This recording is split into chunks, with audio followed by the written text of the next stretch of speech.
Olá, pessoal, tudo bem? Todo mundo por aí? Tá todo mundo tranquilo, porque o INPI, o sistema não está funcionando.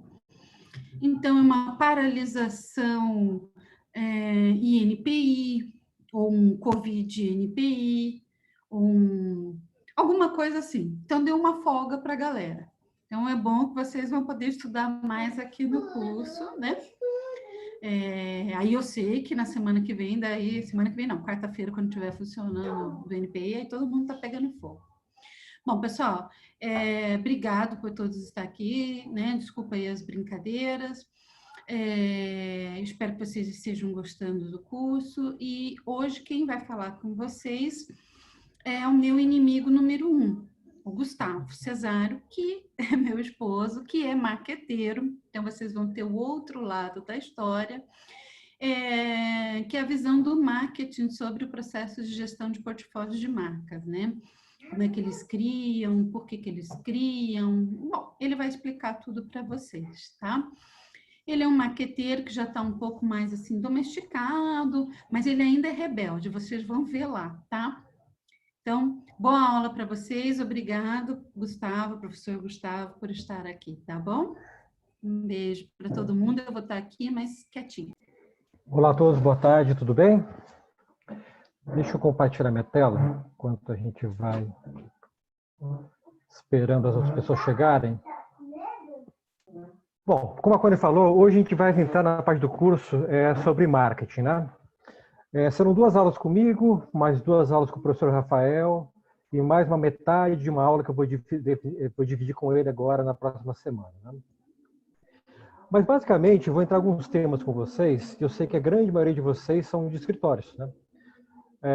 O objetivo principal minha parte das aulas, né, muito mais do que eventualmente passar conceitos para vocês, é mostrar que o marketing, na verdade, é uma atividade interdisciplinar. Ou seja, não é algo somente feito por nós, marqueteiros, mas sim alguma coisa que vocês, como gestores de propriedade intelectual de escritórios, ou mesmo de empresas, também é importante desenvolver. É muito importante o envolvimento de vocês, porque, no fim, a construção de uma marca passa muito pela proteção intelectual, né? A Connie falou, né? Eu sou uma pessoa mais domesticada, né? Então, a gente vai falar muito sobre isso hoje.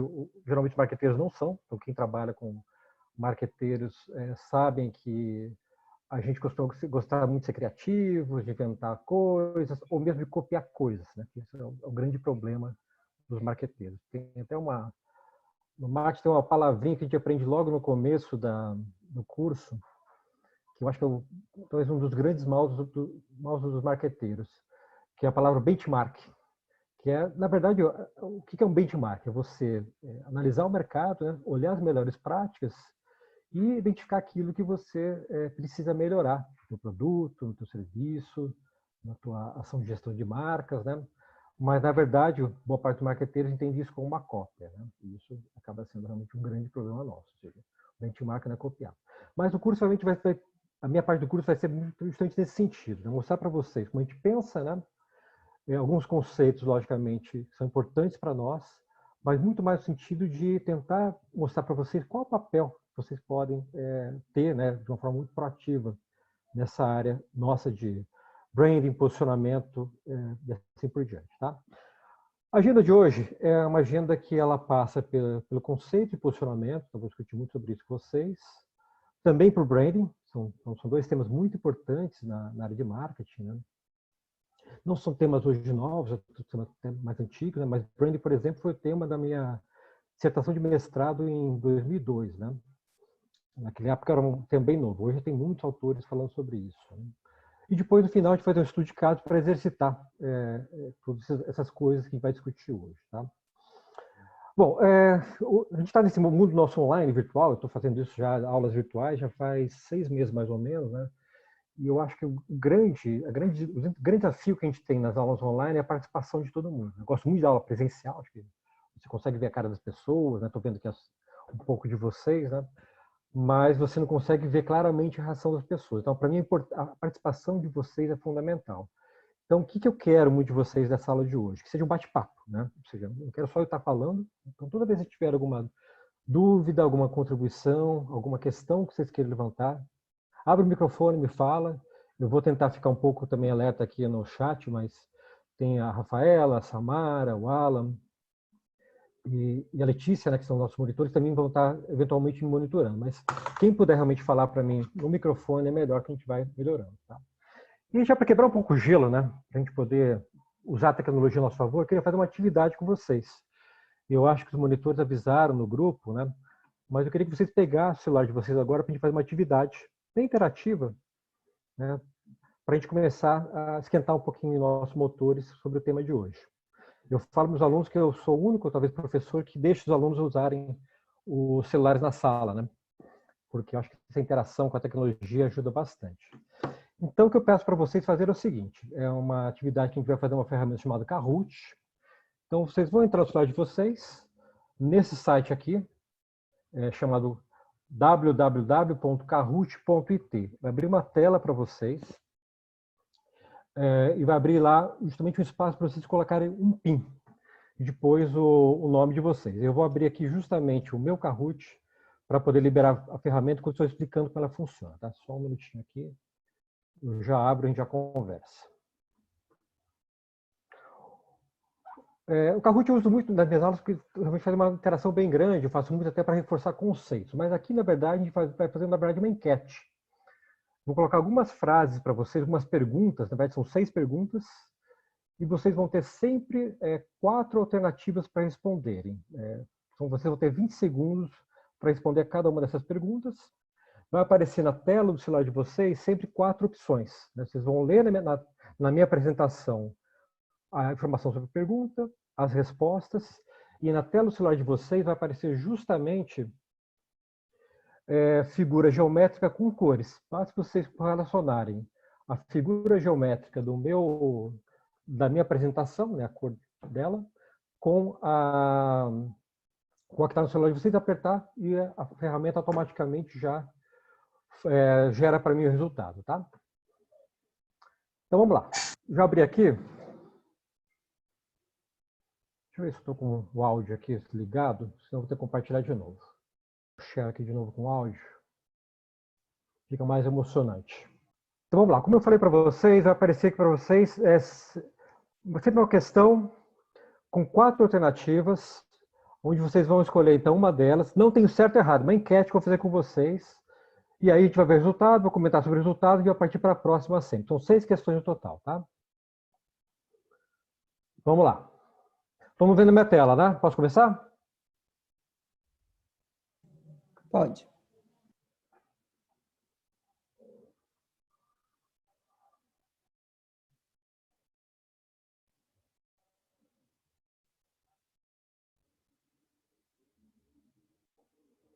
Agora é só correlacionar a figura geométrica com a resposta aqui na tela.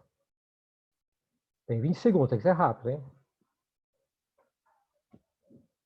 Isso, muito bem.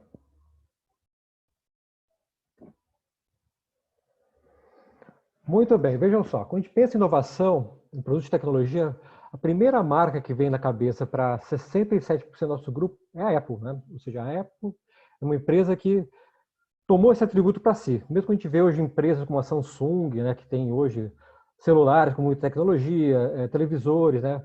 Ou a própria Sony, que no passado dominou esse mundo de tecnologia, a Apple hoje ela se sobressai.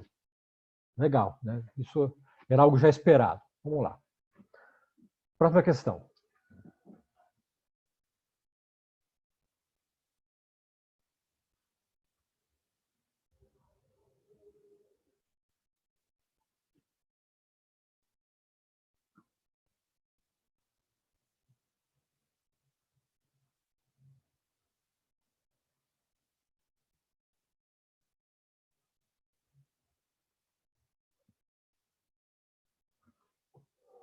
Excelente, a Natura, né? Quando a gente pensa em sustentabilidade no passado, né?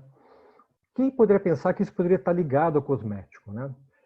Quando a Natura surgiu no mercado há 50 anos atrás, mais ou menos, né? Uma boutique em São Paulo, ela era uma empresa que competia com grandes outras empresas, como a própria Avon, né? A L'Oréal e tantas outras que a gente tinha naquela época, né? E ela decidiu pegar um conceito muito peculiar, que ela certamente percebeu que as pessoas começavam a se preocupar, que era a questão da sustentabilidade. E a partir disso ela focou todas as suas ações desse atributo, né, de marca, né, sustentabilidade. O Boticário, né, alguns de vocês votaram nele, né, por 3 pessoas na verdade, né, porque de alguma forma também eles trabalham com isso, né, mas a Natura conseguiu pegar isso com muita propriedade. Então, por isso que emerge muito no nosso grupo, e toda vez que a gente faz pesquisa, né, sobre Natura, sempre a questão de sustentabilidade é um ponto, um atributo muito forte que está atrelado à marca dela. Legal. Agora o próximo.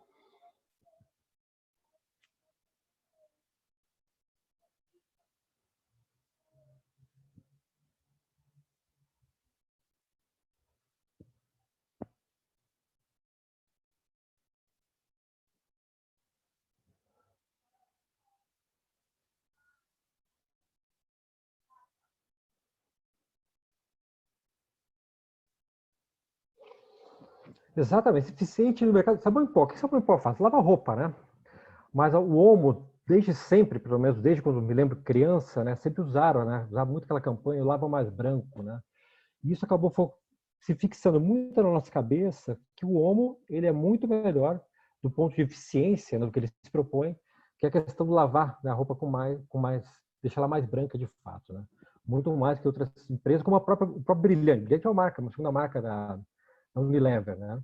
Mas que nem passa pela nossa cabeça, né, em relação ao Omo. Então, o Omo realmente sobressai, com certeza, essa eficiência em lavagem de roupa. Né? Isso aqui, na verdade, seria um atributo funcional. A gente vai discutir um pouquinho sobre isso hoje. Né? Muito mais do que sustentabilidade ou mesmo, talvez, inovação. Né?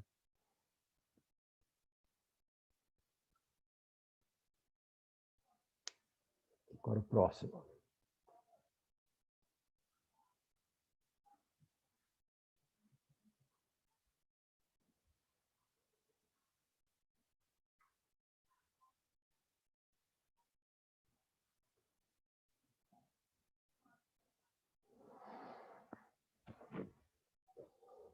Também Nike, né? Quando a gente fala em atitude em roupas esportivos, a Nike sempre sobressai. A Nike foi uma das primeiras marcas nesse setor que começou a usar a questão da personalidade, né? Ela começou a fazer isso já na década de 60, 70, ali, usar personalidades.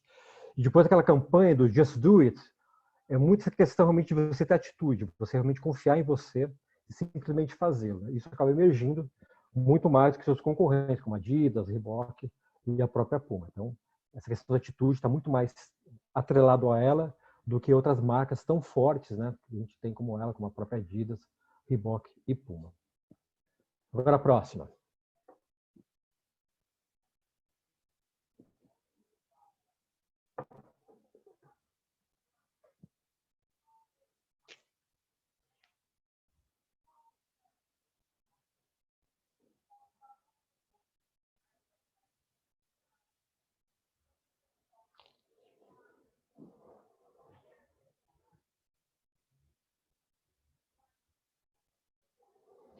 Vejam só, né? Nubank.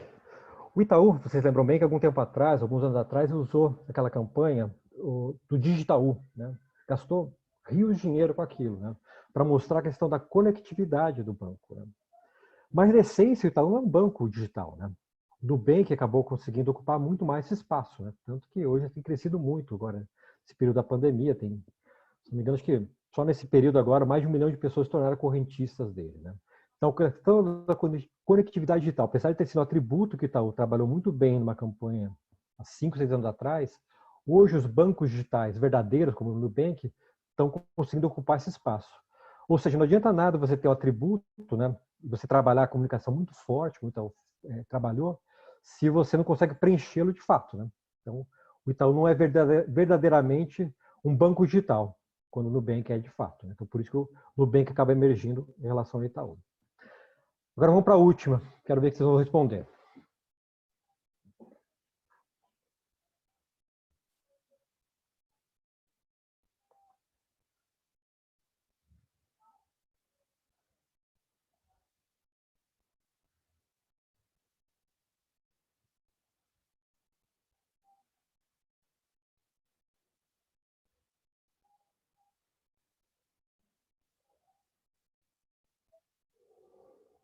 BMW, né? Mas a gente vê aqui que tem algumas marcas também que têm um certo valor, como a Mercedes e a Volvo, né? A Mercedes no passado tinha um valor muito atrelado à marca, muito mais forte. E a gente vai falar um pouquinho sobre algum erro que ela cometeu no passado, que foi o lançamento do primeiro Classe E acabou destruindo parte dessa imagem dela de uma marca de status, né? Mas status, para vários setores, vários segmentos, né, de mercado, as empresas procuram trabalhar esse atributo, quando, na verdade, isso já é um campo que está muito competitivo, né? Várias marcas, seja no setor de moda, setor de beleza, setor aqui de automóveis, tem várias marcas competindo entre si, né? Mas legal. Quando a gente fala, então, nesses atributos, né, que a gente falou ali de inovação, deixa eu mudar aqui de tela, a gente falou de sustentabilidade, falamos também de conectividade no setor digital, no setor bancário, né? Questão de status, atitude. Tudo isso são atributos que nos fazem lembrar de certas marcas, né? São coisas que as marcas usam, né, como seus posicionamentos. É isso que vai ser a primeira parte da nossa conversa de hoje, né? São atributos que elas colocam, né, e fazem muita atividade de propaganda, de lançamento de produtos, serviços, para fazer que nós nos lembremos dessas marcas. Estão vendo minha tela aqui? PowerPoint agora, não? Sim? Sim. Maravilha. Quando a gente fala em posicionamento, sempre a gente acaba voltando a dois autores que criaram esse conceito há cerca de 30 anos atrás. Na verdade, o primeiro livro deles de posicionamento foi em 1981. Os dois chamavam Al Rice e Jack Trout. Mas esse conceito, na verdade, ele começa a se popularizar somente na década de 90. O Kotler, que eu digo que é o nosso papa do marketing, ele que faz nossa Bíblia, né? O livro dele de administração de marketing, ele coloca, né, no livro dele a partir da década de 90. Eu tenho uma edição aqui em casa, né, na minha biblioteca, que eu usei na época da minha graduação, que não se falava nada de posicionamento. Falava muito sobre os 4Ps, né, o preço, produto, prazo e promoção. Ele falava muito sobre estratégia comercial, mas posicionamento não se falava ainda, né? Porque a gente vinha, na verdade, num momento diferente. Mas na década de 90 tem dois fatos que acontecem no mundo que mudam completamente como os mercados e o marketing se desenvolve. O que acontece na década de 90, que quem é um pouco mais velho, está acima dos 40, se lembra bem? Quais são os dois fatos importantes dessa década? Alguém pode me dizer?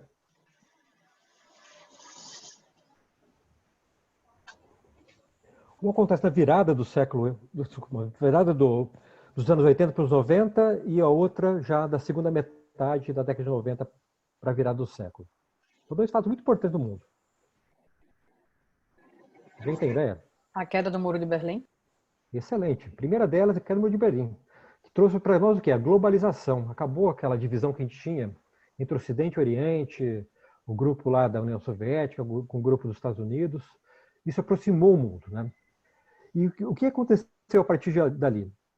No passado, né, você tinha as megas corporações, né? A Ford fabricava de automóveis eletrodomésticos, fabricava fornos, por exemplo, né? A Mitsubishi também ela fabricava alguns equipamentos eletrodomésticos do Japão. Então eram mega corporações que, na verdade, horizontalizavam a sua produção, as suas marcas, estendia isso demais, né? Com essa globalização, a concorrência aumenta sobremaneira, né? E isso faz justamente o quê? Essas empresas também elas têm que começar a enxugar, né? Enxugar e focar naquilo que verdadeiramente importa para elas. E aí o posicionamento é um fato importante para as empresas também. Agora, outra coisa que acontece também bem importante na segunda metade da década de 90, que acaba hoje afetando até agora nossas vidas, né? O que é isso? O que acontece lá para 94, 95, que a gente lembra bem? Fim da União Soviética? Um pouquinho depois, né? A globalização ela acontece ali naquele período, né? Mas acontece uma outra coisa que mudou completamente nossas vidas que a gente está usando agora, nesse exato momento. Que a gente não usava até então. A internet. Exatamente. A internet. Eu só tenho 15 anos, tá? Exatamente. Então, a internet muda completamente nossas vidas, né?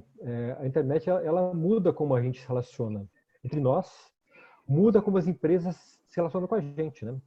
Eu, quando comecei a trabalhar nessa área, né, eu comecei a trabalhar em marketing em 94, quando estava saindo da faculdade, né, eu não fazia nada na internet. Né? A internet era muito rudimentar ainda. Né? Eu lembro que a gente formou um grupo que estava estudando o e-commerce na Pirelli, né, na Pirelli nessa época, em 99, né, porque naquele momento a gente achava que a internet ia substituir todo e qualquer canal de venda. Né? E, na verdade, não foi isso que aconteceu. Né? Teve a bolha, o estouro da bolha em 99, né? No começo dos anos 2000.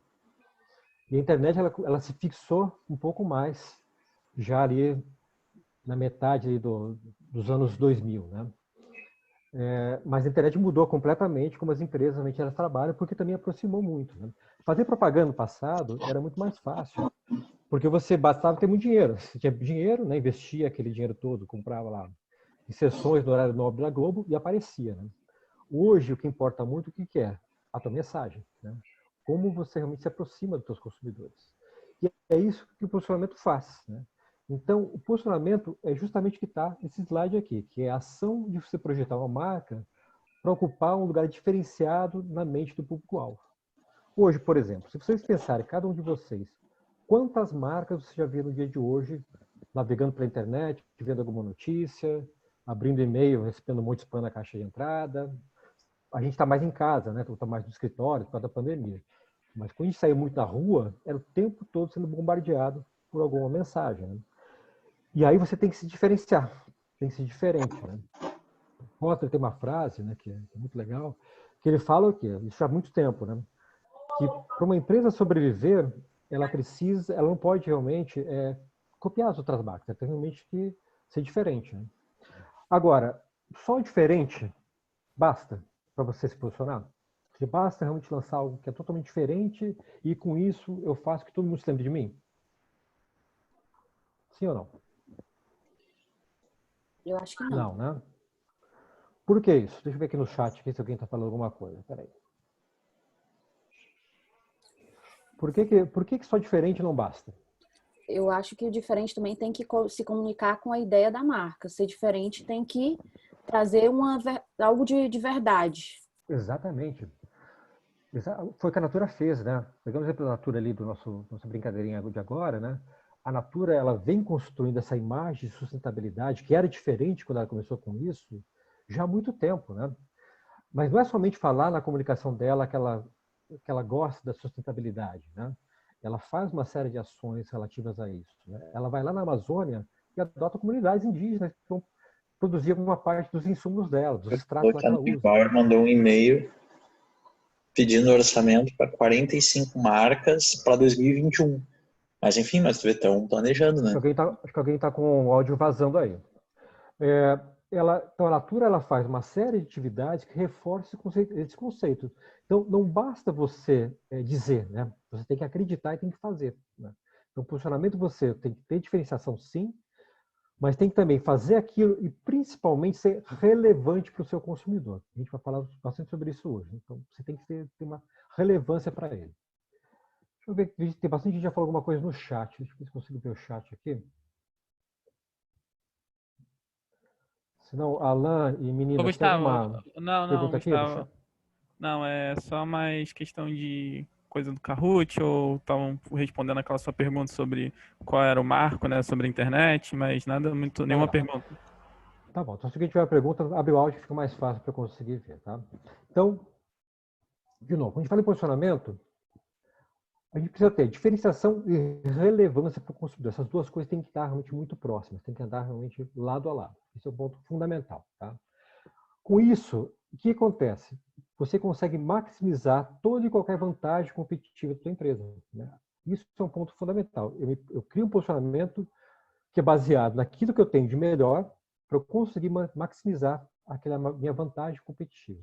Isso é algo fundamental. Tá? E lógico, quando você tem um bom posicionamento, você vai orientar toda a sua estratégia de marketing, vai esclarecer a essência da tua marca e vai torná-la inconfundível. Então, quando a gente viu aquelas marcas lá atrás, Apple, Natura, a BMW, vocês falaram, Nubank agora, que é um banco super novo, todas elas estão se tornando inconfundíveis, se tornaram inconfundíveis porque tem, de fato, um bom posicionamento. Então, nós, marqueteiros, temos esse objetivo realmente de torná-las inconfundíveis e diferenciadas do resto. Porque, de novo, né? a concorrência em qualquer setor que exista hoje, ela é muito grande, né? Do grandão, né, até para o pequeno competidor. Tá? E eu sempre falo para meus alunos, né, uma coisa, quando a gente entra no curso de marketing, quando a gente tem que pensar dessa forma também, falar, vou fazer propaganda, né? Na verdade, não, né? A propaganda, né? O mix de marketing, na verdade, é propaganda, o preço, a praça e a promoção, são ações táticas que a gente faz no marketing, que ela tem que estar no final. Na verdade, depois que você criou uma estratégia de posicionamento, você criou uma estratégia de marketing, né? Você esclareceu a essência da tua marca, aí sim que você vai criar a tua propaganda. Porque senão você vai ganhar dinheiro fora, né? E tem algumas variáveis dessas do mix de marketing, como por exemplo a praça, a distribuição, que você não controla direito, né? Imagina vocês, né? Uma marca que decidiu, então, criar um posicionamento focado em status, né? Mas aí o distribuidor dela, na pandemia, está com um problema sério de caixa e decidiu fazer um saldão, né? Decidiu queimar o estoque, imagina. Queima de estoque de Bolsa Prada, né? Só nesse final de semana. Acaba com a marca, né? É lógico, a Prada não deve ter esse problema, porque deve ter uma série de restrições contratuais, né, que impede ela disso, né? Mas imagina vocês, cliente pequeno, né, o cliente de vocês, né, porte médio, que depende muito do distribuidor e que não consegue ter essa força dele, né? Se o distribuidor, né, faz isso com a marca, acabou com ele, né? Ele conseguiu reverter isso, é muito difícil, né? Então, realmente, esse trabalho conjunto com as outras pontas é muito importante, né? Então, também esse papel do advogado, né, que zela pela propriedade intelectual dos seus clientes, né, passa por isso também, né? Conseguir dar ferramentas para ele controlar não só o que ele faz, né? Não também os competidores dele, mas também os seus parceiros, né? Porque às vezes seus parceiros podem destruir toda uma estratégia que ele criou lá, né? Então, isso é muito importante, né? E, finalmente, né, um ponto que o Arise já falava lá naquela época, se você não é o primeiro, você tem que reposicionar o líder. E hoje, cada vez mais, é difícil você ser o primeiro, né? Quando a Natura, voltando ao exemplo dela, surgiu no mercado de cosméticos, não era a primeira, né? Tinha um monte de empresas bem estabelecidas no Brasil. Mas ela conseguiu realmente reposicionar os demais. Falar, eu tenho sustentabilidade, os demais não têm. Tá? Então, isso é um aspecto muito importante. Tá? E tudo isso tem o objetivo principal, que é o quê? Criar uma marca forte, né? Criando o quê? Uma proposta de valor voltada para o cliente. E pode fazer de algumas formas, né? Com benefícios funcionais, com benefícios emocionais ou de autoexpressão, né? Então, pegando um exemplozinho aqui bem fácil para a gente poder lembrar sempre, né? Uma moto como essa, uma CG 125, nem está mais no mercado aí, né? Mas qual que é o benefício funcional dela? O que ela oferece para quem compra uma moto dessa? Vamos lá, quem compra uma moto dessa faz o que com ela? Locomoção. Locomoção, exatamente. Ou vai usar para poder se livrar do transporte público que ela usava, vai usar para fazer as entregas dela de Uber, de alguma coisa que ela vai trabalhar com motoboy, com o trabalho dela. E aí, quem vai comprar uma moto dessa busca o quê? Preço, né? Então, a Honda certamente, com essa moto, vai estar sempre martelando preço, vai ter que ter uma moto realmente com custo muito baixo de produção, distribuição, para poder realmente competir no mercado, correto? E uma Kawasaki, uma Ninja. Quem compra uma moto dessa, quer o quê? Emoção, né? Você quer ouvir aquele ronco do motor, né? E aí a Kawasaki, né, vai estar sempre tendo que investir em tecnologia. Então, a tecnologia para ela é muito importante, né? Ela precisa realmente investir cada vez mais nisso, porque isso é um fator muito fundamental. Então, se daqui a pouco, né, Yamaha ou qualquer outra fabricante de motos, se surgir com uma moto com mais performance dela, com mais tecnologia, provavelmente ela vai perder mercado. Tá? E a Harley? O que ela oferece para quem compra a Harley? Não sei se alguém tem Harley aqui no grupo. Né? É um estilo de vida, né? É autoexpressão, você fazer parte de um grupo. Né? Quem compra uma Harley está muito preocupado com a tecnologia. Lógico, tem que ter a tecnologia, tem, mas não é o ponto principal dela.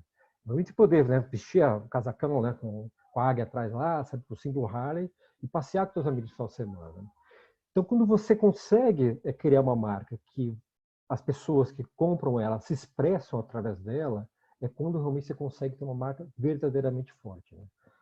Os concorrentes podem fazer o que eles quiserem, né? E tem várias outras empresas de moto, né, de motocicletas, que fabricam motos com um design muito parecido com o design estradal da Harley, né? Mas o fato é que aquela marca, né, aquele conceito por detrás da Harley, desenvolvido há 100 anos já, traz todo um diferencial.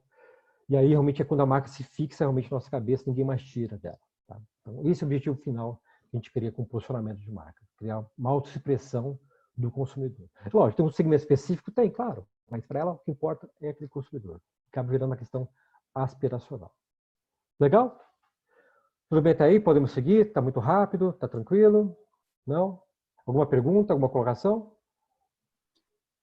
Só tem uma colocação.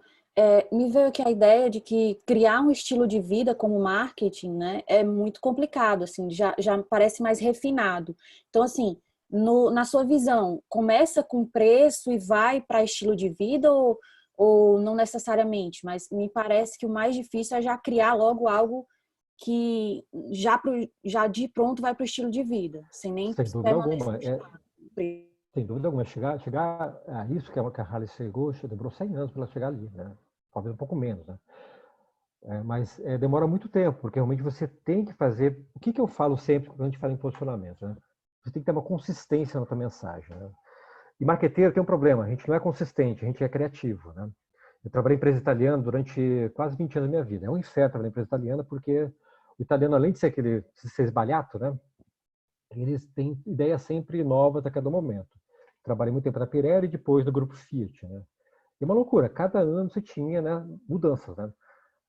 A Fiat é um absurdo, né? A quantidade de logotipos que eles lançam de tempos em tempos, né? Então, se você for olhar, né, o logotipo da Fiat muda, né, como eles mudam de carro, né? Aí o cara comprou o carro Fiat, daí um ano ele mudou realmente o logotipo e fica bravo porque no fim o carro desvalorizou, não porque é um modelo antigo, porque o logotipo é diferente, né? Não tem consistência, mas a consistência ela é fundamental no marketing, né? Então, é um trabalho longo, sim, e depende muito do teu foco, né? Preço, geralmente, é uma coisa, né, que você tem... Lógico, preço você tem duas formas de trabalhar. Preço baixo, né? E aí você pode criar realmente um foco muito forte em preço, né? Aqui no Rio de Janeiro, quem é do Rio, lembra bem do Guanabara, né? O próprio Extra, né, também, que fala muito sobre a questão do preço, né? E aí você cria realmente um posicionamento daquele varejista que tem sempre o melhor preço. Um posicionamento, sem dúvida alguma. Cria uma marca forte? Certamente, né? Mas, do outro lado, você também tem uma outra forma de trabalhar teu preço alto, né? E aí tem uma série de exemplos, né? De marcas de luxo, de roupa, de automóveis, que trabalham esse conceito muito forte, né? E o segredo, realmente, é você ter isso no longo prazo, né? Para realmente mostrar que você é consistente. E, principalmente, né? A questão, realmente, você chegar a uma marca de autoexpressão, você tem que ter um valor muito apropriado, né? Então, isso da Natura, por exemplo, da sustentabilidade, é uma autoexpressão também, né? Quem compra na Natura, que é a questão da sustentabilidade, que é a questão da diversidade, foi algo que ela se apropriou para a marca, e agora quem compra Natura acaba valorizando isso, né?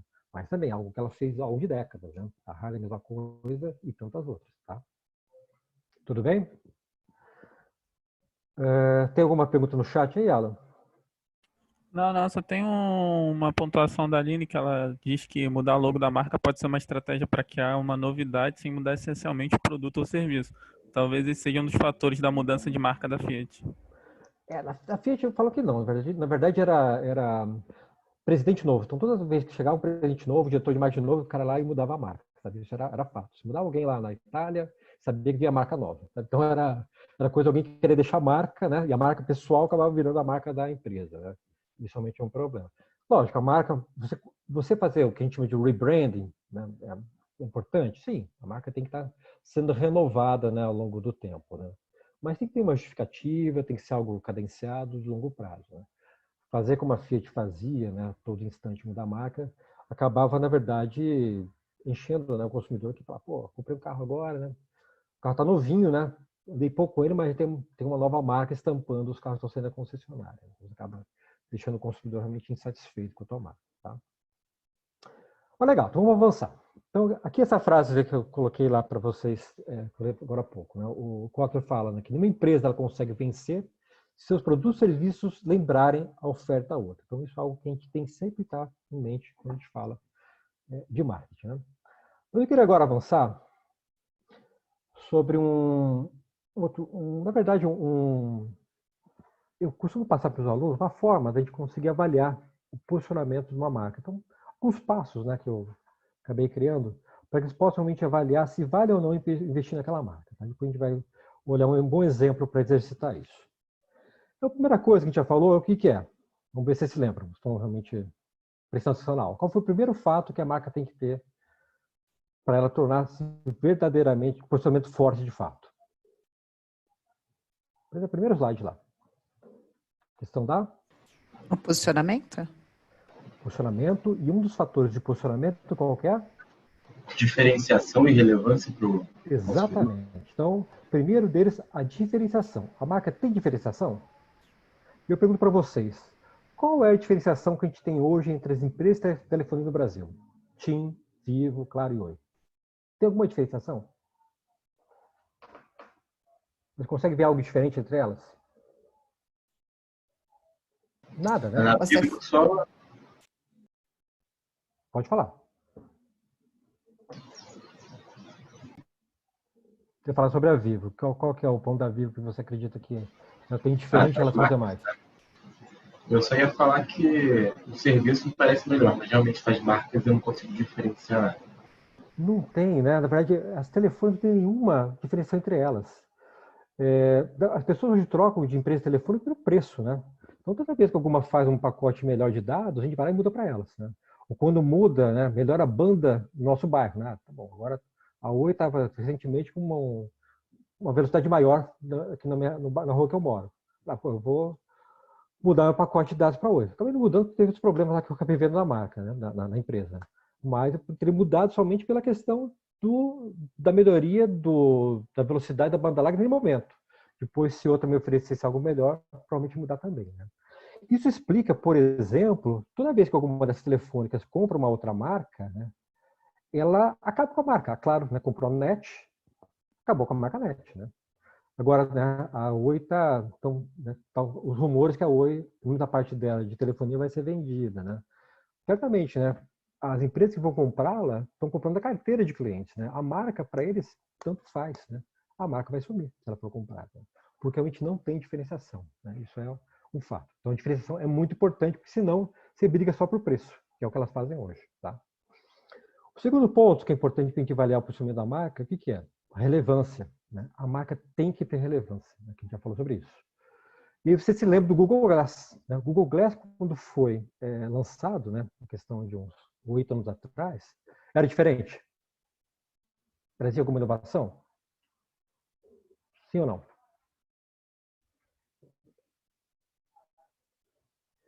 Trazia, né? Era algo bem diferente. Mas era relevante? As pessoas estavam preocupadas naquele momento em usar realmente um óculos que tem a conectividade? Não, né? Tanto que ele sumiu, né? Pelo menos entre nós. Hoje o que eles fizeram, né, foi direcionar, né, criar relevância para o mercado corporativo. Então, tem empresas no mercado corporativo que estão usando o Google Glass para aplicações, por exemplo, na medicina, né? A Goodyear, se não me engano, está usando isso para testes de pneus, né? Então, tentaram, na verdade, mudar, né? Era uma coisa altamente inovadora, diferenciada, mas como não acharam uma relevância para o mercado consumidor como nós, né, acabaram seguindo para o mercado corporativo. Então, buscaram a relevância a partir dali, tá? Outro ponto que entra totalmente para de vocês é a questão da imitabilidade, né? Ou seja, algo que é difícil de imitar. Estou falando só sobre a marca, estou falando muito mais sobre a novidade realmente que traz ali, né? Que pode ser eventualmente, sei lá, que é uma coisa inovadora, né? Que permite uma patente, né? Então você consegue criar uma patente que vai manter aquilo protegido durante um tempo, né? Então isso é algo fundamental, né? Você tem que pensar em algo que seja difícil de ser imitado, porque senão você vai acabar sendo mais um, né? Depois, o outro ponto, a questão do valor, tá? Agrega valor à marca mestra, a gente vai falar muito isso na aula que vem sobre a questão de extensão de marca, né? Quando é que eu devo lançar uma marca? Quando é que eu devo fazer uma extensão de marca usando a minha própria marca, né? Ou quando eu devo usar uma marca totalmente apartada dela, né? Uma submarca, ou mesmo que a gente chama de usar uma estratégia de casas de marcas como a Unilever faz, ou a própria Procter & Gamble, né? É realmente olhar se ela agrega valor à marca mestra, né? Isso é muito importante, tá? E aí, quando a gente vê, por exemplo, a Nestlé tem vários caminhos que ela segue, né? Mas o Kit Kat, o Nescau e o Leite Moça são produtos que ela mantém o Nestlé, né, aparecendo sempre, né? Aqui uma estratégia de submarca, né? Mas sempre aparecendo realmente próximo ali às marcas, né, dos produtos, porque esses produtos sim agregam valor à marca mestra, tá? E finalmente a questão do equity, ou seja, o valor à marca, né? quanto realmente aquilo traz de valorização da marca. Tá? Isso a gente vai falar um pouco mais nas aulas subsequentes. Ou seja, é importante, além de tudo isso, de diferenciação, relevância, se é algo difícil de ser imitado, né, e aí a proteção que vocês cuidam, né, importantíssimo, né, para esse fato. Gerar valor para a marca é importante, mas também aumentar o valor da marca mestre é sempre fundamental. Porque isso realmente vai dizer claramente se vale ou não investir naquela marca. Né? Então, todo aquele investimento que foi feito, pesquisa e desenvolvimento, mesmo a proteção dela, vale a pena? Vale se ela trouxer realmente uma valorização da empresa ou da marca como um todo. Tá legal? Podemos seguir? Alguma coisa no chat, não? Não, tranquilo. Então, tá. Vamos passar agora um vídeo. Gosto muito de trabalhar com vídeos também.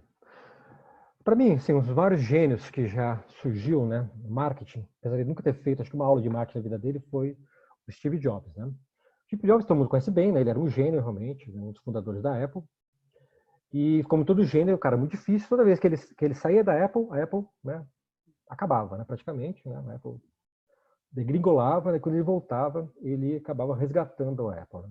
Tem até um vídeo, né, que está na internet, se algum dia vocês tiverem uma curiosidade, que é muito bacana, que esse vídeo é justamente o final daquele filme com Ashton Kutcher, que ele fez sobre a história do Steve Jobs, quando ele criou a campanha do Think Different, ou seja, pense diferente. Naquele momento, a Apple tinha perdido a sua personalidade. E aquele momento justamente foi quando ele resgatou, quando ele voltou para a Apple, ele criou uma campanha, onde ele falou, olha, não adianta a gente ficar só falando sobre bits e bytes, né? Não adianta a gente falar sobre tecnologia, tem que criar um conceito, né? E a Apple tem esse conceito de pensar diferente. Então a gente tem que, na verdade, criar esse atributo, né, de pensar diferente, e quem realmente compra, né, um Apple, pensa diferente como nós. Isso é muito legal esse vídeo também. É um vídeo antigo pra caramba, mas vale a pena ver.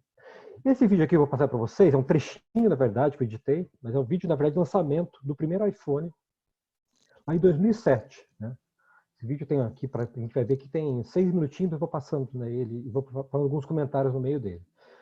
O vídeo, na verdade, é muito maior, depois eu vou pedir para os monitores colocarem lá, quem quiser ver, né? Vale a pena. Realmente uma aula de marketing, mostra como ele posicionou o preço do produto, a questão das lojas, né?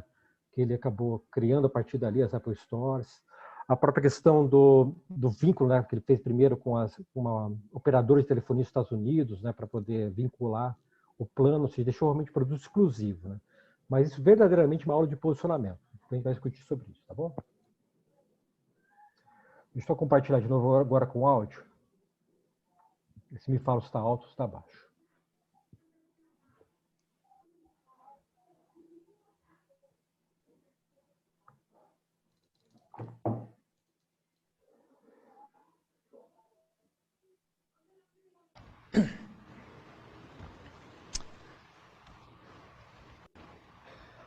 This is a day Tá bom o som? Tá muito alto? I've been looking forward to for Não, tá 2.5 show.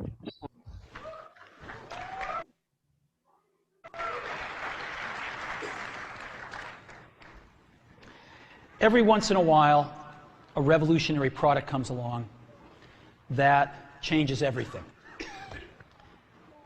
And Apple has been, well, first of all, one's very fortunate if you get to work on just one of these in your career. Apple's been very fortunate. It's been able to introduce a few of these into the world.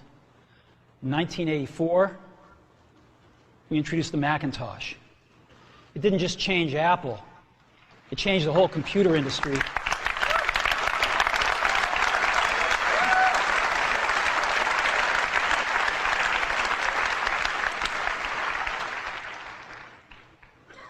In 2001, we introduced the first iPod. And it didn't just change the way we all listen to music. It changed the entire music industry. Well, today, we're introducing 3 revolutionary products of this class. Vejam, aqui já começa a falar de posicionamento. Ele de cara mostra para a audiência dele, que é basicamente investidores, acionistas, imprensa, funcionários, falou claramente que a empresa é uma empresa inovadora. Então, isso está calcado muito no posicionamento, a empresa revolucionária. Então, de cara, já falo sobre o posicionamento da marca, isso é muito importante para alinhar o discurso entre eles.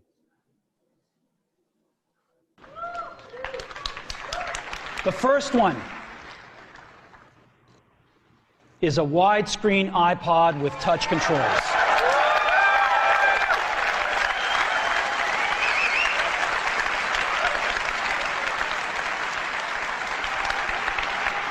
The second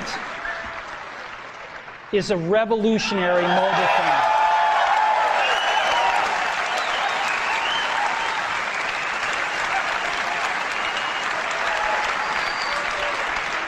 And the third is a breakthrough internet communications device.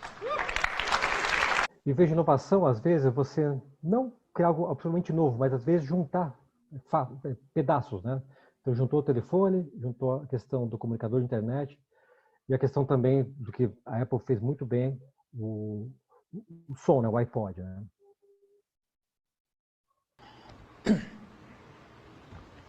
Opa. A revolutionary. Desculpa. Well, it's been able to all listen to music. It changed the entire. Is a widescreen iPod with touch controls.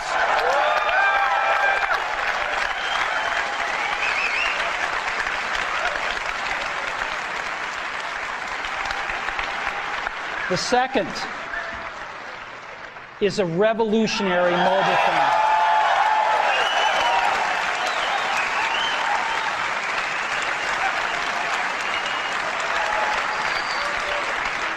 And the third is a breakthrough internet communications device.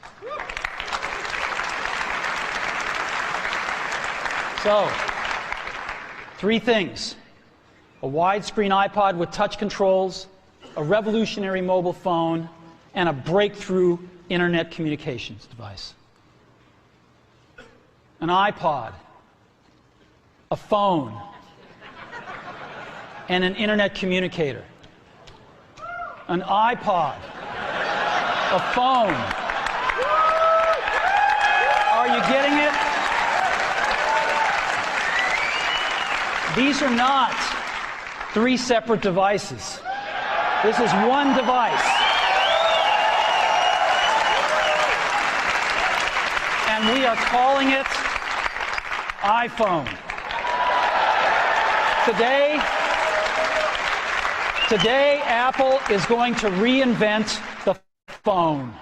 Novamente, posicionamento. Hoje a Apple reinventa o telefone. Uma afirmativa forte, mas que traz realmente os fatos, né?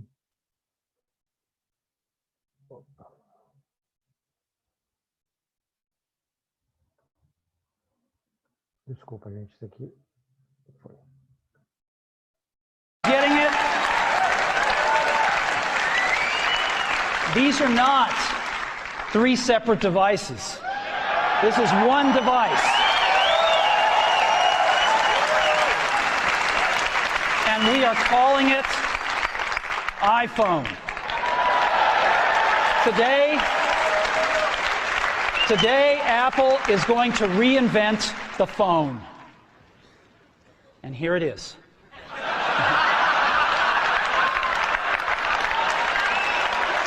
No. Actually, here it is, but we're going to leave it there for now. So, before we get into it, let me talk about a category of things. The most advanced phones are called smartphones, so they say. And they typically combine a phone plus some email capability, plus they say it's the internet, sort of the baby internet, into one device, and they all have these plastic little keyboards. Vejam, o iPhone não foi o primeiro smartphone, a gente tinha outros. Então o que ele faz aqui é justamente conseguir reposicionar os demais. Ele vai mostrar isso claramente agora na fala dele. Boards on them, and the problem is that they're not so smart and they're not so easy to use. So if you kind of make a, business school 101 graph of the smart axis and the easy to use axis, phones, regular cell phones are kind of right there. They're not so smart and they're, not so easy to use. But smartphones are definitely a little smarter, but they actually are harder to use. They're really complicated. Just for the basic stuff, people have a hard time figuring out how to use them. Well, we don't want to do either one of these things. What we want to do is make a leapfrog product that is way smarter than any mobile device has ever been and super easy to use. This is what iPhone is. Okay? So, we're going to reinvent the phone. We're going to take this to a mobile device. Well, what we're going to do is get rid of all these buttons and just make a giant screen. A giant screen. Now, how are we going to communicate this? We don't want to carry around a mouse, right? So what are we going to do? Oh, a stylus, right? We're going to use a stylus. No. No. Who wants a stylus? You have to get them and put them away and you lose them. Yuck. Nobody wants a stylus. So let's not use a stylus.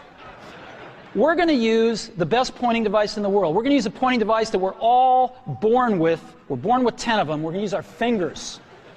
We're going to touch this with our fingers. And we have invented a new technology called multi-touch, which is phenomenal.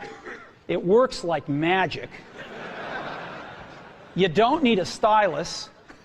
It's far more accurate than any touch display that's ever been shipped. It ignores unintended touches. It's super smart. You can do multi-finger gestures on it. And boy, have we patented it.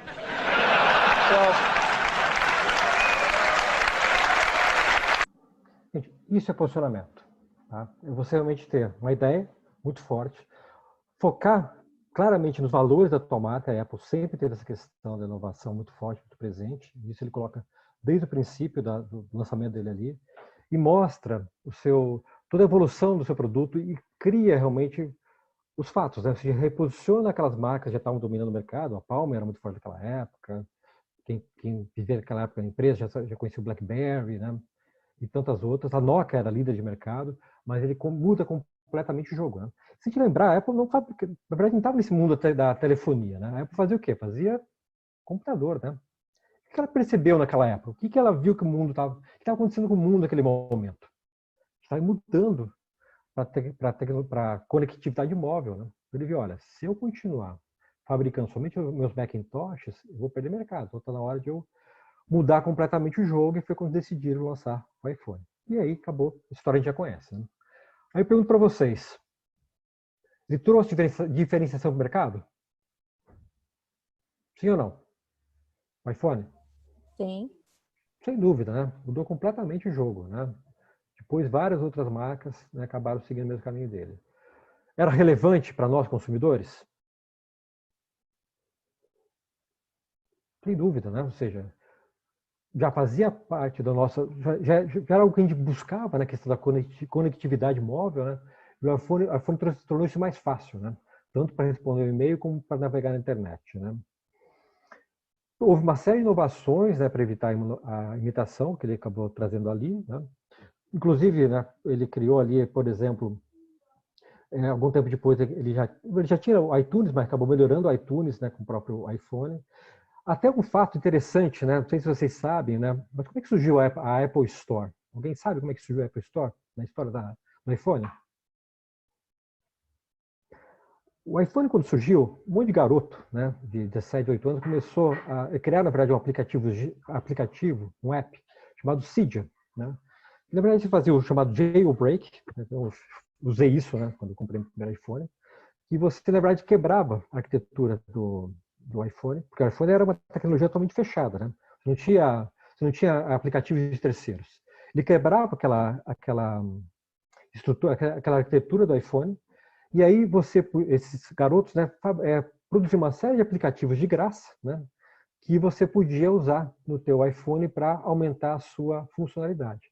A Apple viu e falou, caramba, né, tem um monte de gente fazendo aplicativo de graça, por que não vamos remunerá-los, né? E foi que surgiu a ideia da Apple Store. Então, eles criaram realmente um ambiente, né, controlado por eles, para justamente que esses garotos pudessem, e depois corporações pudessem fazer seus aplicativos e aumentar toda essa funcionalidade do iPhone. Então, foi uma inovação também que eles criaram, que buscava também evitar uma imitação. trouxe certamente valor para o posicionamento da marca, ou seja, né, a marca se tornou, né, melhorando, né, mais a questão da inovação. Né? E a questão do equity, né? O que aconteceu com a marca 12 anos depois? Gente, em 2007, no lançamento, a marca valia 11 bilhões de dólares, isso segundo a Interbrand, né? E ocupava a 33ª posição entre as marcas mais valiosas do mundo. Alguns anos depois, e agora 2019, né, ela já vale 234 bilhões de dólares, ou seja, 20 vezes mais, e ocupa a primeira posição. Não só o iPhone, logicamente, teve o iPad depois, tem uma série de outras inovações que ela lançou nessa esteira, né? Mas, sem dúvida alguma, o iPhone contribuiu muito para a valorização da marca Apple, né? A questão da inovação, de fato. Tá? E o negócio também, né? No ano passado, a Apple vendeu 240 milhões de unidades de iPhones novos. Né? A gente calcula, cada um a $1.000, né? 240 bilhões de dólares de faturamento somente em cima do iPhone. E a Apple Store faturou no ano passado 519 bilhões de dólares. E a gente entende por que ela está peitando a Epic Games nessa briga com Fortnite, né? Porque a Epic está querendo o quê? Sair, né? Começar a vender coisas fora da Apple Store, né? 30% do faturamento da Apple Store vai para a Apple. Se você tem um contrato de mais de um ano com a Apple, você paga 15%. Mas mesmo assim, sabe, é muito dinheiro envolvido, né? São mais de 15 bilhões de dólares que está envolvido de lucro, né? Para a Apple, ela coloca no bolso. Então, para ela, esse negócio que ela criou é muito importante. Né? Então, isso claramente justifica para ela todas as brigas que ela tem de patentes que ela teve já no passado, com a própria Samsung, essa briga que ela está tendo aí com a Epic Games, né? Tudo isso justifica porque é um baita negócio, tanto em termos de inovação, como valorização do posicionamento da marca Apple, como também do aumento do valor da marca. Tá? Então, por isso que é importante realmente olhar esses aspectos quando a gente avalia o investimento nela. Tem alguma coisa, Alan, aí no chat? Alguma pergunta? Alguma contribuição? Não, só a galera que gosta bastante de iPhone. E voltando àquela questão nossa da autoexpressão, o iPhone também tem a questão da autoexpressão. Não é só um produto de inovação, mas você realmente colocar, né, estampar a marquinha, né, da Apple, né, a maçã atrás do... Tem a questão da autoexpressão, tem a questão do status, certamente, mas a questão da autoexpressão também é muito, muito forte. Né? O Macintosh tem até mais. O Macintosh, quem trabalha com esse... Né? Trabalhei muito com a gente de propaganda a vida inteira, né? O pessoal de criação não trabalharia nunca com PC, né? Trabalha realmente com o Macintosh, porque tem a autoexpressão deles, que acham que o Macintosh realmente é muito melhor do que os PCs que a gente conhece. Tá? Podemos avançar? Tudo bem? Um ponto? Então tá. Agora você vai falar, pô, mas legal, grande empresa é fácil, né? Ela sempre acerta na estratégia de posicionamento. É isso mesmo? Não. Tem muito erro também que grande empresa comete. A própria Apple, 10 anos antes do lançamento do iPhone, lançou o Newton, que era uma espécie de um Palm, né? Que trabalhava até com stylus, né? Mas foi um fracasso. Primeiro, a gente não estava preparado ainda para ele, a conectividade era ruim, né? A bateria era uma porcaria, muito pior que dos iPhones, dos primeiros iPhones, e foi um desastre, ela acabou abandonando, né? Então foi um desastre, né, na estratégia dela. Quem se lembra da New Coke? Quem se lembra da New Coke? Deve ter sido italiano que criou a New Coke, porque aquela história, um novo presidente chegou na Coca-Cola e falou, vamos mudar o sabor da Coca-Cola, e lançou a New Coke. Né? A New Coke, a Coca-Cola, que a gente conhece bem, né? Uma marca centenária, né? E algum maluco, né? De fato, o presidente da empresa decidiu lançar ela com um novo sabor, porque achou que ela tinha que melhorar. A Pepsi via batendo, né? Na questão da nova geração, né? Que tentava bater forte, que era uma marca mais jovem, mas que para a Coca-Cola não foi problema, porque a gente gosta mesmo da Coca-Cola tal como ela é. Foi um desastre, tiveram que voltar atrás e retrair. Tá? Eu lembro, quando lançaram, eu estava indo para os Estados Unidos, provei num avião, porcaria, sabe? Porcaria. Foi um desastre também. Por exemplo, que eu já falei rapidamente para vocês lá no Kahoot, Mercedes com classe A, um desastre. Né? Tanto em termos de aspectos tecnológicos, funcionais, né? Esse carro, né, teve um canal de TV, não lembro agora se foi na Finlândia ou na Noruega, que foi fazer um teste com esse carro, o carro capotou, né? Mas não por desastre do piloto, mas porque ele realmente tinha um problema na estabilidade dele, então mostrou claramente que o carro era ruim do ponto de vista de segurança, né? E para completar, né, a questão da marca, da imagem da marca, né?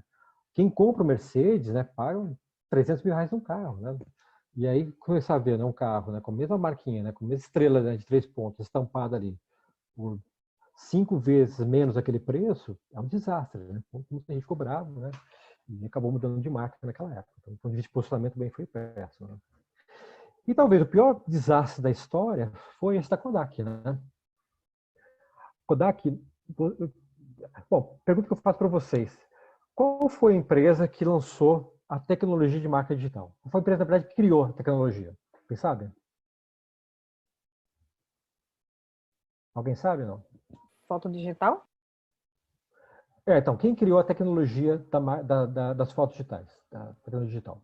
A Kodak? Exatamente. Já em 75 teve um pesquisador deles que criou um protótipo. Tá? Na época não era viável, né, economicamente, não era viável por uma série de motivos. E 10 anos depois, ele mais um outro pesquisador, né, levaram isso para frente e tentaram lançar no mercado. E aí a Kodak fez o quê? Vamos gavetar, né? Por quê? Eles controlavam, né? A câmera fotográfica que eles produziam, o filme, né, que eles produziam, os laboratórios, ou seja, toda uma cadeia, né, de produção que para eles achavam que era extremamente lucrativo, né? Tem um artigo, né, que eu dou muito para os alunos lerem, né, que fala muito sobre a questão do miopia em marketing. Né? A gente vai falar miopia. Né? O que a gente busca quando a gente compra uma máquina fotográfica? É tirar foto? Não, na verdade é você registrar o momento da vida. Né? E é isso que eles não perceberam. Né? Não é que as pessoas queriam continuar tirando foto, né, para você levar depois numa loja para revelar e colocar. Eles queriam registrar o momento. Né? E aí a marca digital se mostrou muito melhor que isso. E a Kodak desapareceu, né? Desapareceu completamente por um erro estratégico. Então, grandes empresas também fazem muito esses erros, tá? Posso falar? Pode falar. Eu vou falar. É a Cone aqui. Será que essa tentativa de controle, tal qual você está comentando agora da Kodak, né? Que eles faziam os filmes, eles tinham as revendas, eles tinham as reveladoras, eles tinham a máquina. Será que não é isso que a iPhone está fazendo, que a Apple está fazendo? Querendo controlar toda a cadeia, por exemplo, nessa briga com a Apple Store, o Fortnite? Será que não pode ser uma nova Kodak daqui para frente? Pode. Tentar dominar o mercado, ele escapa pela sua mão, e aí eu remeto até a Neide? Pode ser sim. Na verdade, a Apple hoje ela controla, né, todo esse processo. Diferente da Samsung, por exemplo, né, que ela usa o sistema Android, né, a própria LG, Motorola. Então, o modelo da Apple sempre foi dessa arquitetura fechada. Tanto que, diferentemente do iPhone, né, que acabou se expandindo demais, ela não conseguiu claramente ter uma penetração tão grande com os Macintoshes, né? Porque sempre foi um computador de arquitetura fechada, né? Então, nessa tentativa dela realmente de controlar toda essa cadeia, digamos assim, ela tem suas limitações, né? A iPhone ela foi muito bem sucedida até então, porque no fim ela criou realmente alguns diferenciais, esses atributos que a gente conversou. Mas né, hoje a gente vê, por exemplo, que ela não está conseguindo ser mais tão inovadora, né? No ano passado. Né? As inovações que ela está trazendo são, na verdade, são mais disruptivas, né? Na verdade, são, na verdade, pequenas melhorias que, no fim, talvez daqui a pouco o consumidor se encha, né? Fala, peraí, tem coisas melhores, né, com um preço menor, né? Então, acho que hoje a marca acaba sendo um fator ainda que acaba fazendo que ela venda seus 240 milhões de unidades. Né? Concordam? Legal. Vamos avançar um pouquinho, então. Antes da gente ir para o caso, eu queria mostrar, então, quem que a gente é, né, no marketing. Tá? Aqui esses pontos aqui, né, que estão aqui na tela, né, de qualidades inatas, aprendidas, na verdade, quem coloca isso é o próprio Kotler. Né?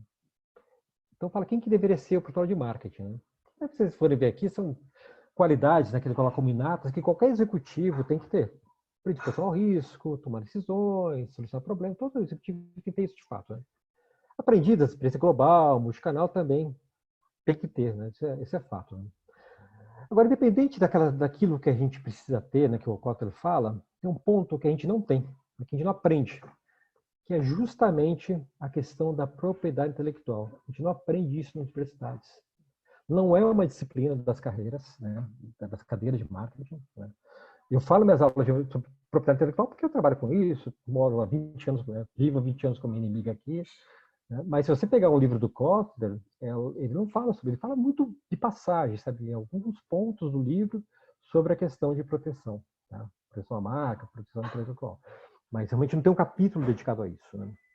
Isso faz realmente que os marqueteiros façam muita besteira. Então, eu falei para você no começo da conversa de hoje, a questão do benchmarking, né? Você, ao invés de olhar o mercado, né, e procurar estabelecer melhorias, você copia o mercado, né? Ou realmente acha que está fazendo tudo muito certo e realmente faz tudo errado. E eu trago depois um exemplo meu, pessoal, aconteceu isso ficando velho, mas aconteceu já há 22 anos atrás, né?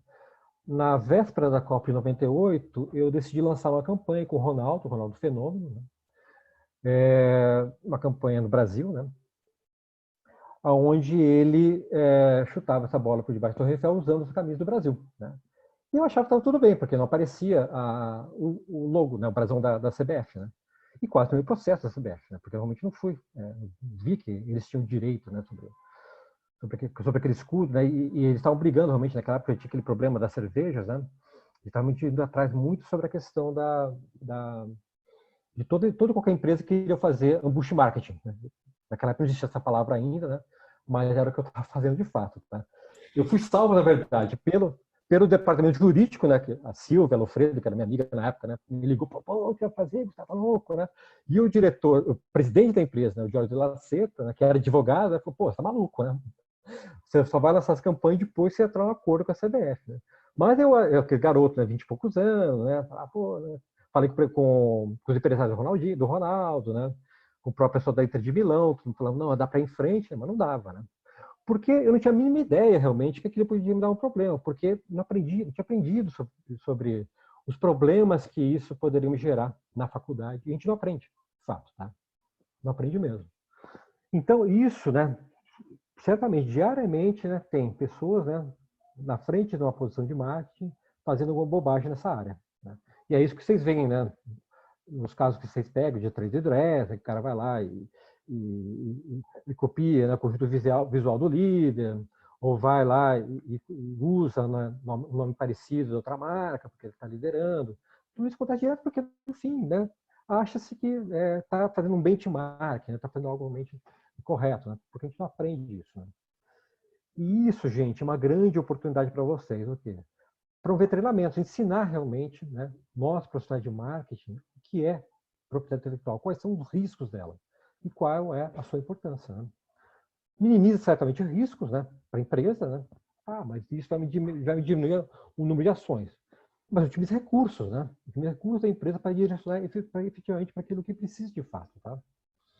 Promove essa integração, que não tem, né? Na verdade, muitas vezes o marketing, a Cone brinca do inimigo, mas isso é fato, né? Muitas vezes o direito e o marketing brigam dentro da empresa, porque o marketing acha que o direito sempre atravanca tudo, né? E o direito acha que o marketing sempre, na verdade, está ali fazendo loucura, né?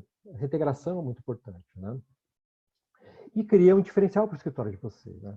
Eu lembro quando eu fui para Curitiba, uma época, já pelo grupo Fiat, né? A Cone trabalhava no escritório naquela época lá, e eu chamei ela, lógico, o jurídico junto, né, envolvido, para dar um treinamento, né, lá na empresa. Naquela época eu já sabia que eram os riscos que eu tinha, né? Tinha passado por esse problema do Ronaldo, né? E ela foi dar um treinamento sobre propriedade intelectual para o pessoal da engenharia, né, patente, para o pessoal do próprio marketing de produto, para mostrar que nem tudo poderia ser realmente feito da forma que eles estavam fazendo, porque tinha muitos riscos, tá? É muito importante fazer isso. Então, essa integração, né, vocês ensinarem realmente o que é propriedade intelectual é muito importante. Essa interdisciplinaridade é algo fundamental nessa área.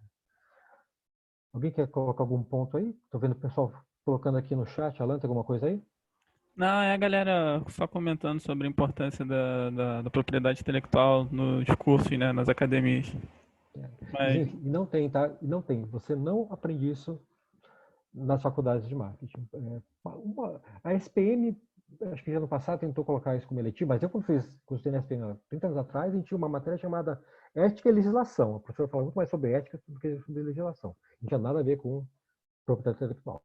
Era alguma coisa assim, totalmente apartada disso. Tá? Então, e é por isso explica muito por causa dessas grandes bobagens que a gente vê desse tema, né, feito pelas pessoas de marketing. Em minha defesa, na primeira bobagem eu não era casada, depois vocês viram que ele foi lá e me chamou para falar com a empresa que ele trabalhava e Detalhe, eu não era advogada da empresa, nada disso, foi só um treinamento mesmo, tá? Tá vendo? Eu falei para vocês no começo do curso que eu tinha treinado ele. É. A questão realmente do inimigo é isso mesmo, sabe? No começo não dava muito valor, né? Quando eu realmente tive aquele problema, eu comecei a dar valor total, porque, olha, claramente foi um problema da empresa. Tá? Eu tenho mais assunto para falar sobre isso, mas eu queria agora ir para vocês para o estudo de caso, tá? Eu ia deixar mais para o final da aula, mas eu estou vendo aqui que já são 6h15. Então, um estudo de caso, a gente discute ele, depois a gente volta, eventualmente, para encerrar mais alguma coisa, senão a gente acaba seguindo para a aula que vem. Gente, de novo, a gente vai ter tem aula de hoje, tem aula de quarta-feira e mais metade da aula que vem. Então, qualquer ponto que vocês tiverem, falem, porque a gente tem tempo para falar, tá? Mais importantemente, vocês discutirem comigo para a gente poder ir avançando. Não se preocupem realmente da quantidade de assunto que eu tenho que falar, porque eu depois ajusto, né? Coisa que eu não consigo falar hoje, deixo para quarta-feira, vou ajustando minhas aulas, sem problema nenhum. Vamos seguir? Tá dando tudo bem até agora? Tá dando para acompanhar? Alguma coisa no chat aqui? Não? Não. Então vamos lá. Eu vou fazer um estudo de caso com vocês e a gente vai fazer uma dinâmica parecida com o que a gente fez com a Cone na semana passada. O Alan vai dividir vocês em 5 salas randomizadas, ou seja, não vai ter escolha, né? E aí vai ficar um monitor em cada sala. Eu digo que acho que a Rafaela está com problema para entrar lá. Não conseguiu entrar lá, não? Não, a Rafaela não conseguiu entrar, não. Vamos ficar só com a Letícia aqui, mas eu acho que já tem uma pessoa para passar. Tem uma pessoa? Então, conseguimos 5 pessoas para poder passar. Já, para passar, já. Então tá, cada sala, o monitor, quem estiver lá vai estar lendo com vocês o caso, tá? E vai estar repassando as perguntas. E eu vou estar circulando, né, para essas salas, o Alan vai fazer o circular para poder contribuir com vocês, tá? Podemos então, Alan, fazer essa dinâmica aí? Podemos, então eu vou separar vocês em salas, tá ok? Tá legal. Dessa vez não vai precisar nem aceitar que vai direto. Maravilha. Então vamos lá. Vamos fazer para o grupo aqui. Vamos fazer o seguinte. Então, a primeira questão, eu queria que o grupo 1 comentasse. Então, lembrando, né? O formato da embalagem quadrada e o rótulo diagonal, como o próprio pessoal ali da John Walker comenta, né? São importantes ativos de diferenciais da marca. Quais são as recomendações do grupo 1 a respeito? O que poderia ser feito, poderia ter sido feito sobre isso? Quem pode falar para o grupo 1 aí?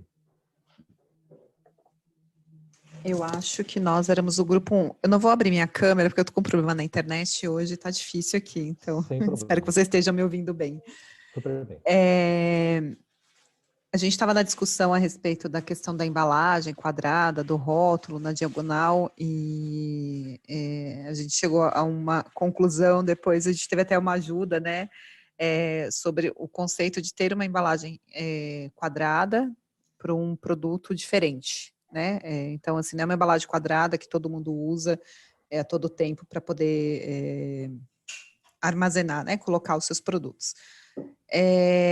Então, poderia ter uma proteção a gente está trazendo tudo para o lado da proteção da propriedade intelectual, né? A gente está ficando nessa discussão, o que era para ser feito.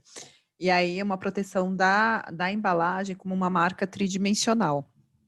E o rótulo, a proteção dele, talvez como marca, e inclusive já pegando o item 2 das cores, tanto o rótulo que ele está na diagonal, né? Aí você já protegeria ali a disposição da sua marca, do rótulo na diagonal, e reivindicaria também as cores na hora de proteger. Então, se eu estou sempre usando a cor vermelha, eu já reivindico essa cor, porque eu vou reforçar a minha proteção e a proteção da cor da minha marca, que é o que eu sempre vou mostrar a marca para o público. E aí também entraria a questão de trade dress, né, se alguém estiver usando. Eu já participei, por exemplo, de algumas questões relacionadas àquela embalagem Whiskas, que era roxa, então tinha muita notificação por conta disso. Então aqui seria a mesma coisa, empresas de bebida utilizando embalagens para identificar os seus produtos, né, de bebida alcoólica com a cor vermelha, eu poderia questionar de alguma forma, porque eu tenho uma proteção, né, sugerida aí para o meu produto e para a identificação do meu produto. Legal. O grupo 2 concorda com a posição do grupo 1?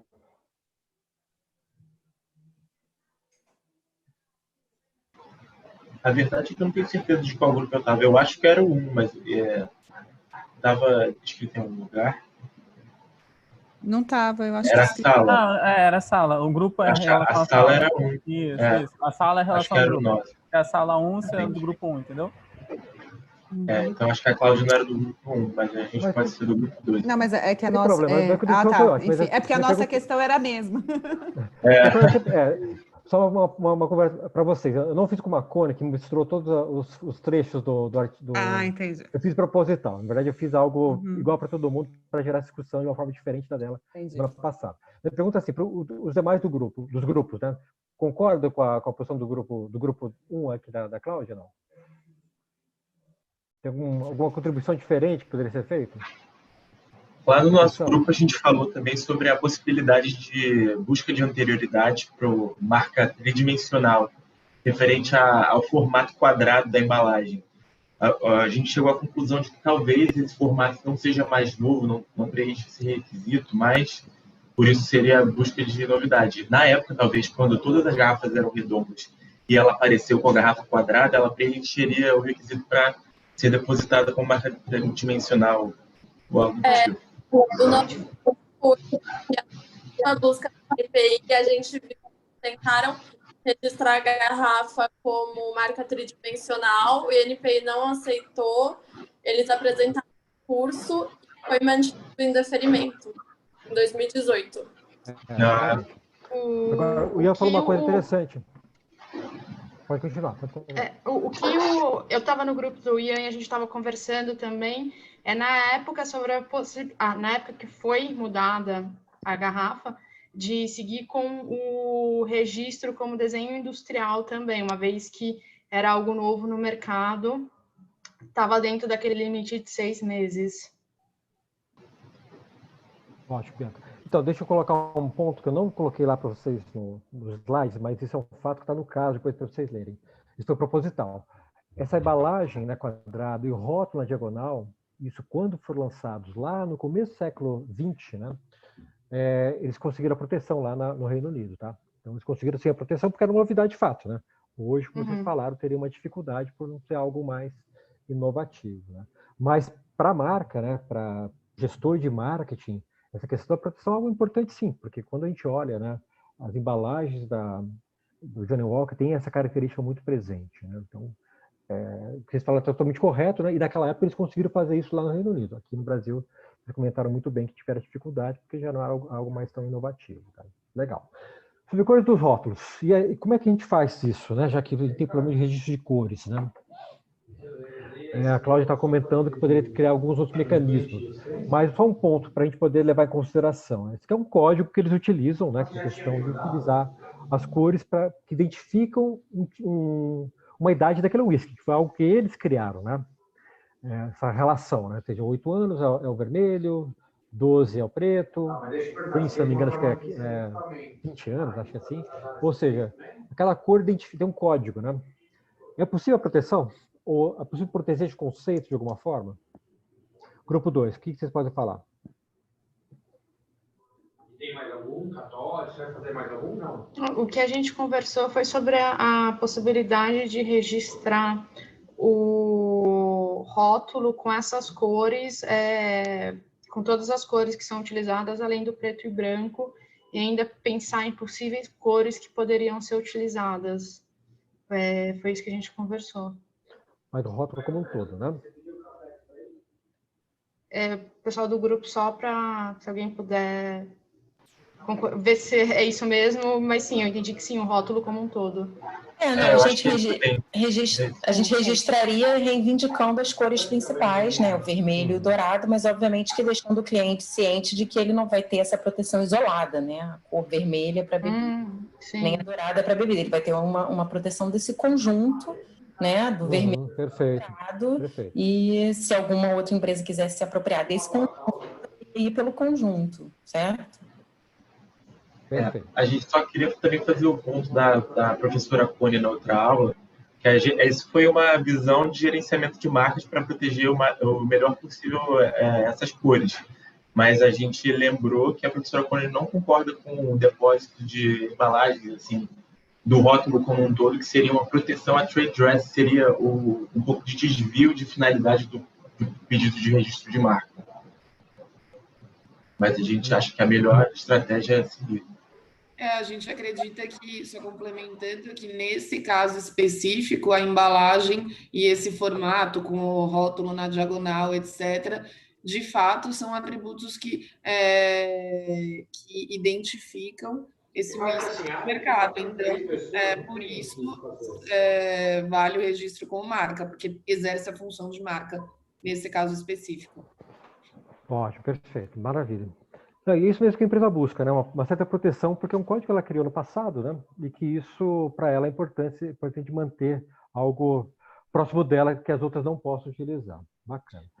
Sobre o Story Oi, pode falar. Nesse caso do item 2, a gente também discutiu no grupo que embora as marcas, a proteção não seja possível proteger as cores como a marca isoladamente, essa combinação, esse uso histórico dessa combinação de cores do Johnnie Walker é distintivo, então valeria ficar atento no mercado para caso alguma outra empresa venha adotar também essa mesma combinação de cores para o whisky, para indicar a mesma idade aí de tempo de envelhecimento, enfim, tomar as medidas cabíveis, então enviar uma notificação ou uma ação por concorrência desleal. Perfeito, maravilha. E sobre o Story Man, ou seja, lá aquele mascote deles, né, que sofreu alterações ao longo de várias décadas. Grupo 3, o que pode comentar a respeito? Que preocupação que a empresa deveria ter tomado no passado e aquela mudança, por exemplo, em relação à Johnnie Walker que ela fez em 2018? O que eles poderiam ter feito em relação a isso?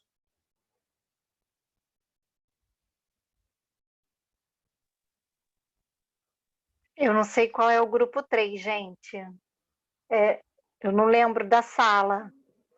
Pode ser assim, você, então. Mas, exatamente, mas no nosso grupo a gente entende que a gente pode colocar, a gente pode solicitar, sim, uma nova proteção. A partir do momento que a empresa vai atualizando a marca dela, ela primeiro tinha a forma de andar da direita para a esquerda, depois da esquerda para a direita, e inclusive também uma nova marca como Johnnie Walker, a gente daria essa sugestão para a empresa fazer novos depósitos, sim, em relação a essas novas marcas. Agora, deixa eu perguntar uma coisa. Johnnie Walker foi uma coisa muito pontual, né? Eles fizeram somente num momento específico lá nos Estados Unidos, em comemoração lá, o Dia Internacional da Mulher. Eu, como marketing, deveria gastar realmente com uma proteção, uma ação muito pontual? Eu, particularmente, não gastaria, porque, no caso aqui agora, de várias marcas que estão mudando, inclusive Mercado Livre, em vez de fazer, né, o logo de mãos dadas, estão fazendo, né, com outro tipo. Então, assim, como é pontual, então eu não registraria, até depende muito do budget, mas eu não daria essa prioridade. Mas assim, é só uma sugestão e realmente cabe o cliente pensar se vai valer a pena ou não, mas não deixa de ser uma atualização, principalmente quando ele está andando de um outro lado e já é uma atualização da marca, ele não usa mais aquele rótulo antigo. E se ele muda todo o investimento, os desenhos, o que está escrito, eu acho que assim, vale a pena. Mas é claro que se for em Johnnie Walker, e é tipo um lançamento limitado, aí eu acho que pode pensar em não depositar, porque já tem o Johnnie Walker muito mais famoso e é só a versão feminina. Mas é uma proteção a mais. Ou seja, na verdade, eu entendo que por ser uma atuação pontual, pode não ser tão interessante depositar como marca, porque gera custos a longo prazo. Mas uma proteção de direito autoral, eu acho que valeria a pena, porque teve todo um trabalho de criação, de intelectual, de elaboração dessa Johnnie Walker. Então, por exemplo, aqui no Brasil, eu recomendaria depositar ou na Escola de Belas Artes, ou na Fundação Biblioteca Nacional, que daí isso já garantiria pelo menos a proteção da imagem da Jane Walker e não geraria tanto custo quanto a marca figurativa. Posso botar meu dedo aí, Gustavo, ou não? Claro que pode, com certeza. Olha, eu dei uma opinião que eu dei lá no grupo que eu estava, que eu também não sei agora a sala, que essas variações da Jane para o Johnny, do Johnny para Jane, ou de 1996 para 2020, eu particularmente não veria relevância em registrar, porque qualquer um que viesse a mudar da casaca de vermelho para preto estaria promovendo uma imitação. Então, não seria necessário, porque eu conseguiria combater, né, alegando só que é uma imitação, uma mera mudança, né? E também, né, uma imitação aí, né, tem um nome específico que agora está me fugindo. Por exemplo, quando a gente fala uma palavra em português... Ideológica. Ideológica com relação a Jane, né? Então, a figura eu não vejo necessidade, nenhum lado. O nome Jane, esse talvez eu registraria, Jane Walker, né? Para possíveis outras campanhas ou possíveis outros produtos, de repente, destinados ao público feminino, a marca nominativa. Agora, não buscaria para reduzir custo e se precisasse para uma briga, eu ia alegar que é uma imitação da marca que eu já tenho, uma imitação ideológica e etc. e tal. Eu super entendo o ponto da Mônica, porque o que acontece muito com quem trabalha com marcas, com registro de marcas, é que o cliente, ainda que saiba que a marca não é tão relevante assim e que essa proteção também não seria tão importante, ele quer registrar. Então, eu acho que, assim, embora a gente tenha que deixar muito claro que não é imprescindível de fazer esse registro de marca, mas que ele poderia fazer, porque tem muitas vezes que você dá essa recomendação, mas não é tão importante, etc., e ele pode ficar um pouco zangado também, porque você não falou da possibilidade do registro, da marca, etc. Eu acho que para mim isso que você acabou de falar é essencial, sabe? Entender realmente qual é a estratégia do cliente. Essa questão da Jane Walker foi uma questão pontual que se deram lá em 2018. Mas será que não pretendem replicar isso no futuro, né? E aí perderam uma chance no passado de registrá-la, né? E alguém foi lá e usou o mesmo conceito. Então, entender realmente qual é a estratégia do cliente, mesmo que seja uma ação pontual naquele momento, é importante, né? Esse diálogo realmente entre o direito e o marketing, porque às vezes uma questão pontual, pelo sucesso que ele venha fazer, pode virar uma questão permanente, né? E aí se torna uma fragilidade da empresa. Legal. Aí a quarta pergunta, o grupo 4, lembrar quem é o grupo 4, hoje o Gustavo vai dormir no sofá, porque ele discordou de mim. Tô brincando, gente. Grupo 4, vai. O mote, o gigante acordou, que foi usado nos protestos de 2013, né? E aí tem uma referência muito forte lá na campanha de 2011 da Jane Walker.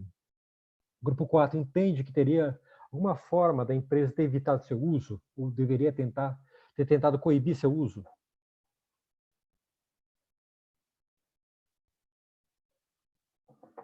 Quem pode falar aí?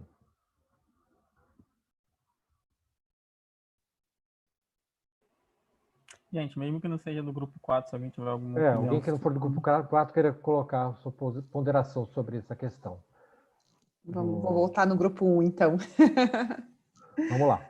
A gente estava discutindo que, na verdade, assim, eu, por exemplo, que não sou uma consumidora de uísque, né, então não sou cliente da marca, acompanho bem de longe, eu não sabia, por exemplo, que essa expressão gigante acordou era deles. Então, hoje, e outras pessoas do grupo também concordaram que não conheciam. Então, se alguém hoje me perguntasse, onde que você já ouviu falar o gigante acordou? Em protestos. Não sabia que era da Jane Walker. Então, assim, ficamos naquela discussão e não chegamos a conclusão nenhuma, na verdade, uma média conclusão do que poderia ser feito. Antes, né, da população começar a usar isso nos protestos, talvez se eles tivessem feito uma campanha muito pesada para mostrar que aquilo era deles, e aí quando a população começasse a usar isso em protestos, elas já saberiam que teria essa associação. Eu estou falando por mim, né? Não sei se eles realmente fizeram essa campanha e eu que fiquei de fora disso e não consegui fazer essa conexão.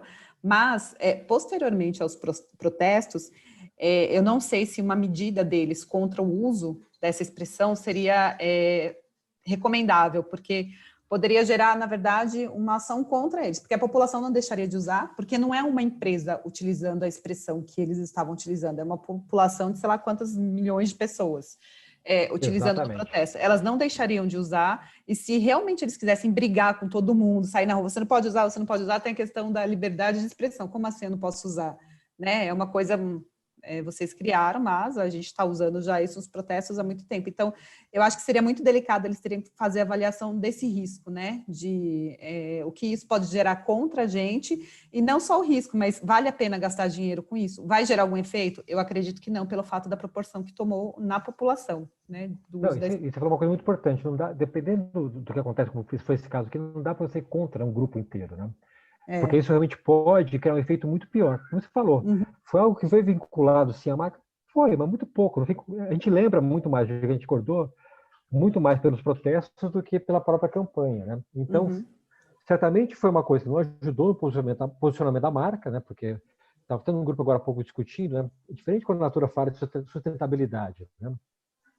Para Johnnie Walker se vincular a um protesto político, não vai melhorar em nada a imagem dela, né? Não, mas foi uma coisa realmente que ela provavelmente deve ter mensurado na época. Falou, tá bom, né? Usaram, né, a expressão que deriva da nossa campanha, mas no fim esse vínculo muito forte, né, na nossa marca não aconteceu. Então, para ela tomou uma posição adequada, que foi ficar quieta, né? Deixou realmente o negócio acontecer. Legal.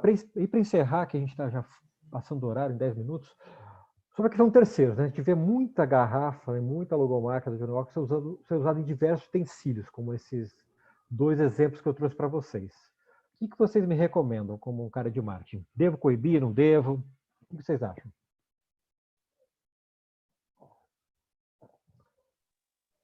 Quem quer falar? Tive uma qualquer grupo.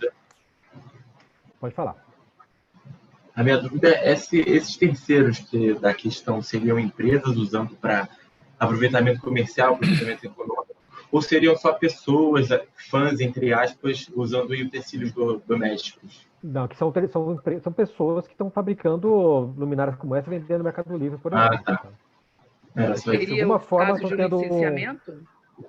Não tem licenciamento. Você está no Mercado Livre, você vê não só da Johnnie Walker, também no eBay também, não só da Johnnie Walker, mas muita coisa, por exemplo, da Jack Daniels, que também tem uma garrafa bem característica.